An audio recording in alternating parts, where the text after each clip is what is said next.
पूर्णिमा की हार्दिक शुभकामनाएं। गुरु पूर्णिमा सनातन धर्म की संस्कृति है। गुरु पूर्णिमा भारत देश में मनाया जाने वाला पर्व है। यह आषाढ़ मास की पूर्णिमा को मनाते हैं। गुरु पूर्णिमा गुरु व शिष्य की परंपरा के लिए विशेष होता है। गुरु अपने ज्ञान से शिष्य को सही मार्ग पर ले जाते हैं और भगवान का साक्षात्कार करवाते हैं। गुरु पूर्णिमा के दिन गुरु के अलावा भगवान विष्णु और माता लक्ष्मी की भी पूजा की जाती है। इस दिन गुरुओं के सम्मान के लिए हर वर्ष यह पर्व मनाया जाता है। साहस कभी न होना, जितना तपता है उतना ही चमकता सोना। हार कभी जो नहीं मानता, जीत उसी की होती। कष्ट पड़े कठिनाइयाँ है, पीछे भावना डरना। हिंदू पंचांग के अनुसार आषाढ़ के शुक्ल पक्ष की पूर्णिमा को मनाया जाता है। कई मंदिरों में व्यास पूजा की जाती है। गुरु पूर्णिमा के अवसर पर गुरुओं की पूजा की जाती है। हमारे सबसे पहले गुरु हमारे माता पिता हैं। गुरु का हमारे जीवन में बहुत महत्व है। गुरु हमें अज्ञान रूपी अंधकार से ज्ञान रूपी प्रकाश की ओर ले जाते हैं। भारतवर्ष आषाढ़ माह के दिन मनाया जाता है, बड़ी धूमधाम से मनाया जाता है। पिता ने चलना सिखाया, गुरु ने हमें राह दिखाया, कलम की ताकत अहमियत बतलाया, सच्चाई की राह पे हमें चलाया। सदा करें हम इनका समान, रहे अधूरा गुरु बिन ज्ञान। हमारे ज्ञान को गुरु ने बनाया, सच्चाई की राह पे हमें चलाया। जितने भी श्रेष्ठ जन हैं, गुरुतुल्य हैं, उन सबको जो है आज गुरु पूर्णिमा का अवसर पर बहुत बहुत जो है शुभकामनाएं और साथ साथ चरण वंदन भी। और हम सभी की तरफ से शिक्षक, जो विद्यालय परिवार के जो शिक्षक बंधु हैं, उनके तरफ से भी सभी विद्यार्थी जो भी विद्यार्थी हैं सबको बहुत बहुत आशीर्वाद। हम सबको भी जो है आज इस अवसर पे जिसको भी गुरु मानते हैं उन्हें श्रद्धा सुमन समर्पित करना चाहिए, चाहे जिस प्रकार से हो, मन से हो, धन से हो, जैसे भी हो। गुरु पूर्णिमा मनाया कब जाता है? आषाढ़ महीने का जब अंतिम तिथि आती है, यानी सावन के एक दिन पहले, सावन शुरू होने के एक दिन पहले, यानी आषाढ़ के अंतिम तिथि पूर्णिमा को गुरु पूर्णिमा मनाया जाता है। कहा जाता है व्यास मुनि की याद में भी इसे मनाया जाता है। व्यास मुनि कौन थे?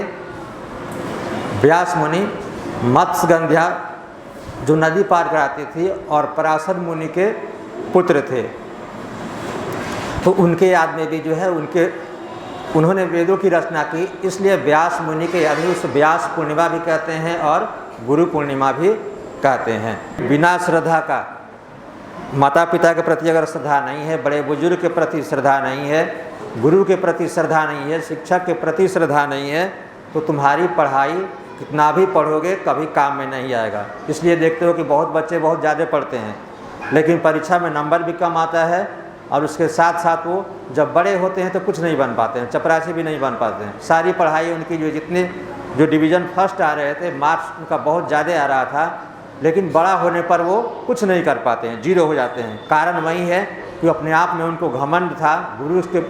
वो गुरु को हमेशा जांच रहते हैं कि आता है कि नहीं आता है। गुरु की शिकायत करते हैं, घर पे जाएंगे क्या कहेंगे, मार्क्स अभी अच्छा नहीं पढ़ाए, ऐसे नहीं पढ़ाए हैं। तो जब वही गुरु हो गया तो फिर उसको आएगा नहीं।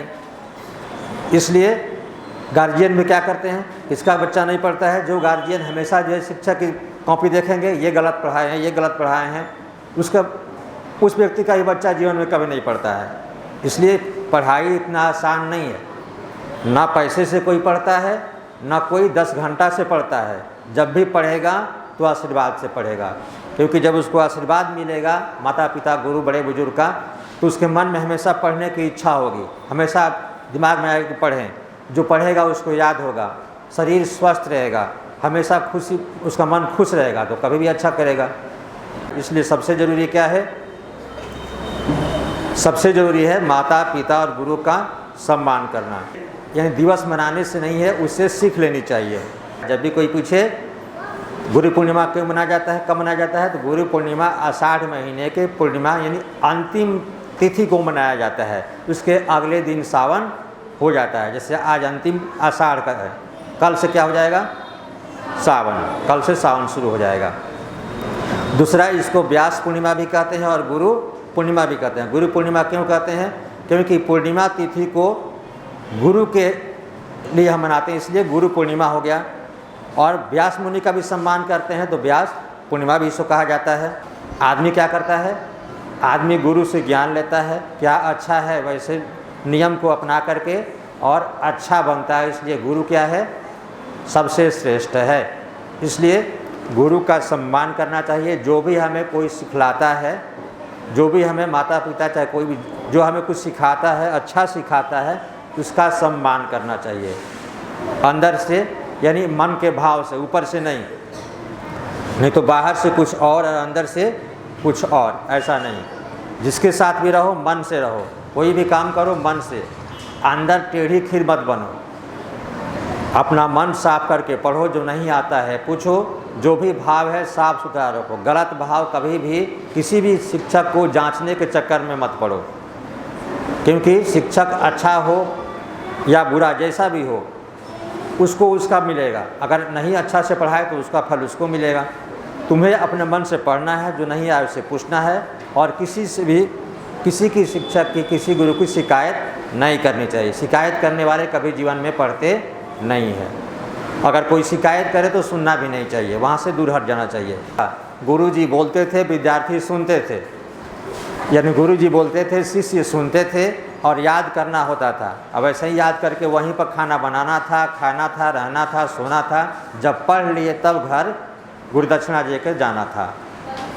आज क्या है? किताब है, मोबाइल है, मास्टर साहब नहीं पढ़ाए तो मोबाइल है, होमवर्क नहीं आता है तो मोबाइल है, खाना खाने नहीं आए तो मोबाइल है, मन न लगे तो मोबाइल है, नींद ना आए तो मोबाइल है, सुबह उठो तो मोबाइल, सो तब भी मोबाइल, पूरा लाइफ मोबाइल मोबाइल।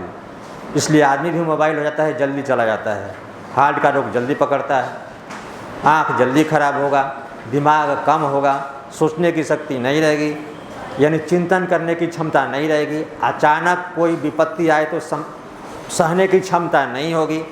इसलिए इस सब से दूर हटो। कभी भी मोबाइल का कम प्रयोग करो, आवश्यकता हो तो प्रयोग करो। जो नहीं आता है सीधे मास्टर साहब यानी गुरु यानी शिक्षक, इनसे प्रश्न करो, पूछ लो, हर कोई बताएगा। किसी से भी अगर श्रद्धा से पूछोगे कोई भी बताएगा। और ऐसे पूछ करके अच्छा बनो, अच्छा से पढ़ो, नेक बनो, ईमानदार बनो, झूठ मत बोलो। कभी माता पिता से झूठ मत बोलो, माता पिता को कभी जोर से मत बोलो। माता पिता जैसे कहते हैं उनकी सेवा करो, बात मानो, गुरुजनों का बात मानो, सबका बात मान करके अच्छा बनो। उसी में क्या है? तुम्हारा भी भला है और सबका भला है। तो आज गुरु पूर्णिमा का अवसर सबको बहुत बहुत, आप सबको बहुत बहुत आशीर्वाद। और जो गुरुजन हैं उनको हम सभी की तरफ से भी उनको जो है चरण स्पर्श और आप सबको आशीर्वाद।